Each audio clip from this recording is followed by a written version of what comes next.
You've got 4 new likes. It sounds harmless. Innocent, even. But let's talk. Why did that tiny red icon on your phone make your heart beat faster?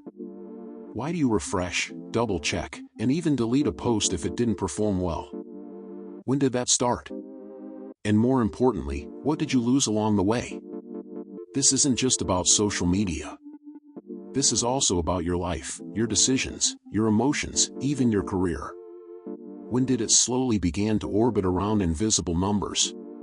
Let's go back, far back, before the arrival of the internet. Long before Wi-Fi. Before smartphones.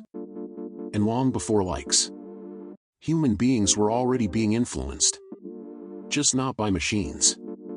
In the 20th century, entire societies were guided by mass messaging. From newspaper headlines to radio broadcasts. Leaders learned how to shape public opinion. Hitler used propaganda to craft a warped sense of truth, swaying millions. America used Hollywood and advertising to sell not just products, but lifestyles. Like what you should look like, dress like, and dream of. The tactic was simple: control the story, and you control the people. And yet, people still lived mostly private, self-guided lives. We gathered information, but we weren't living for validation. There was no like button for your thoughts. Not yet. Then came the internet in the 1990s. Many assumed it was the gateway to freedom, but the experiences of so many individuals and celebrities shows that it was the gateway to a new prison.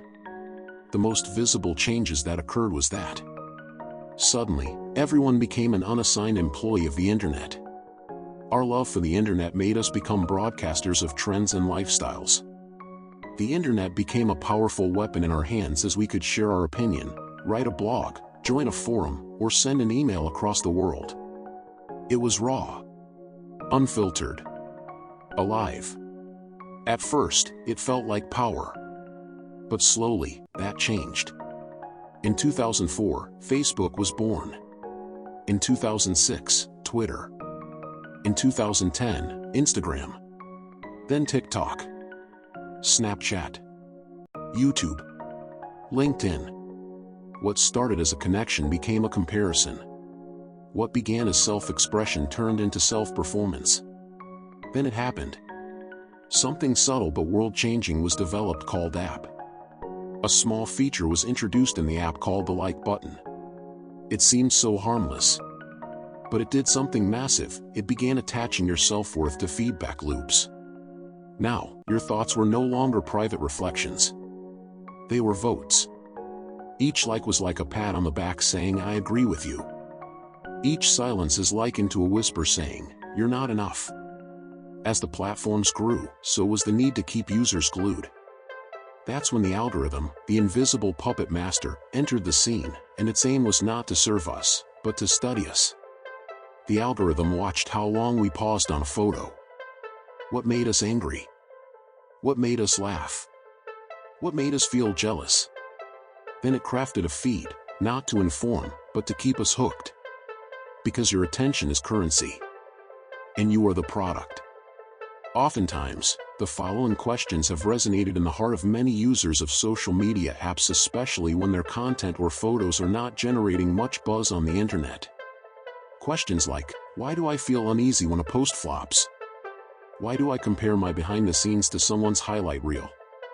Why do I need digital affirmation to feel I matter? Am I posting to express myself, or to be seen? What is this doing to my mental health? Am I losing my identity, trying to be algorithm friendly? Is this why I feel so tired, even after doing nothing? Sometimes it is not just in the social media space. Even in the professional workspace. Let's say, you're in a company, working hard, but if you don't post about it, people assume you're not doing enough. You're building a business, but unless you're viral, people question your value. Even hiring managers now check your online footprint before you resume. So now, success isn't just what you do, it's how well it performs online. You don't just bake cakes only anymore. You also have to document the process, add hashtags, post at the right hour, or else people won't believe it didn't happen. This is the new workplace stress, not just the job, but the performance of doing the job.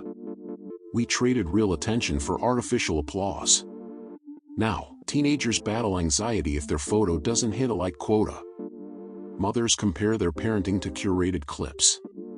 Writers write for engagement and not for truth.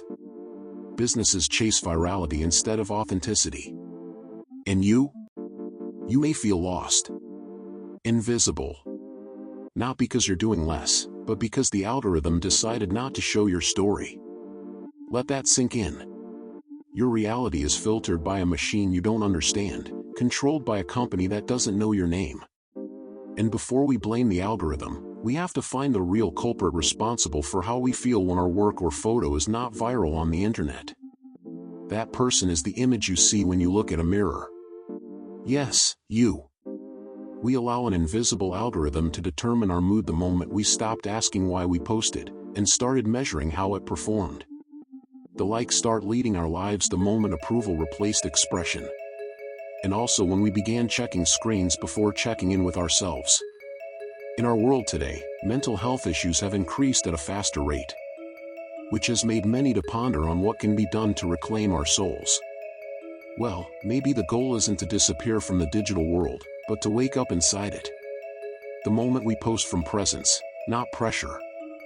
Rest without apology. Value real moments over metrics. And remind ourselves that a like is not love. A view is not your value. A share is not your soul. And that you are not a content machine, but a human being that is worthy even when unseen. Then we can reclaim the mantle of leadership from the algorithm and start living a purposeful life void of social media approval. On a final thought, the next time you feel the urge to check your phone after posting that picture or post online, pause. Breathe. And ask yourself, am I chasing connection, or chasing attention? Am I living for truth, or for traction? Who's really in control, me, or the algorithm? You were not born to be managed by a machine. You were born to be free and have the will to do as your soul pleases. Don't lose your freedom to social media approval metrics. You are far better than the system. Share this video with someone who's constantly online but quietly struggling to feel seen, or if you've ever felt the pressure of chasing likes but losing yourself. Drop a comment below. What part of this story felt the most real to you? Your voice matters. We read every word. Subscribe to Untold Realities for more deep dives into the truths most people scroll past. Thank you for watching.